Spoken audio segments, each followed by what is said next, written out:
ದೇವರಿಗೆ ಸ್ತೋತ್ರವಾಗಿರಲಿ.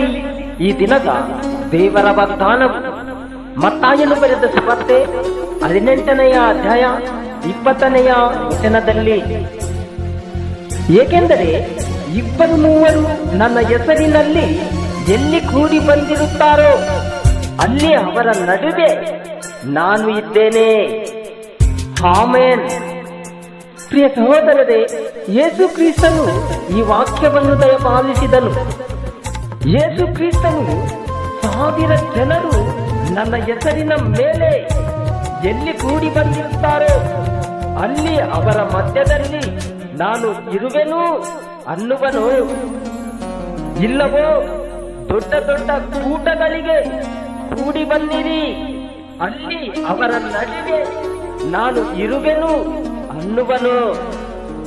ಪ್ರಿಯ ಸಹೋದರರೇ, ಈ ಸಂದೇಶವನ್ನು ನಿಮ್ಮ ಜ್ಞಾಪಕಕ್ಕೆ ತಂದುಕೊಳ್ಳಿರಿ.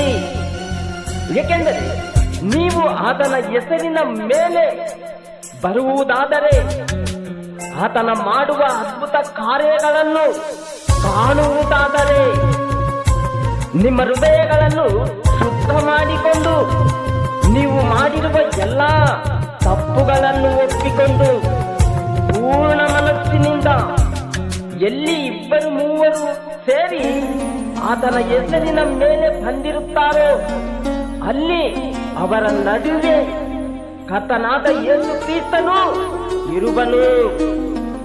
ಆಮೆನ್.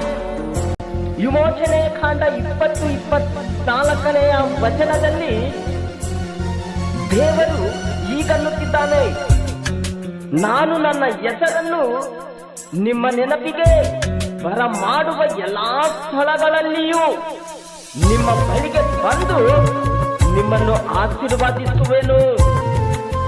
ಆಮೆನ್. ದೇವರು ಈ ವಾಕ್ಯಗಳನ್ನು ಆಶೀರ್ವದಿಸಲಿ. ಆಮೆನ್.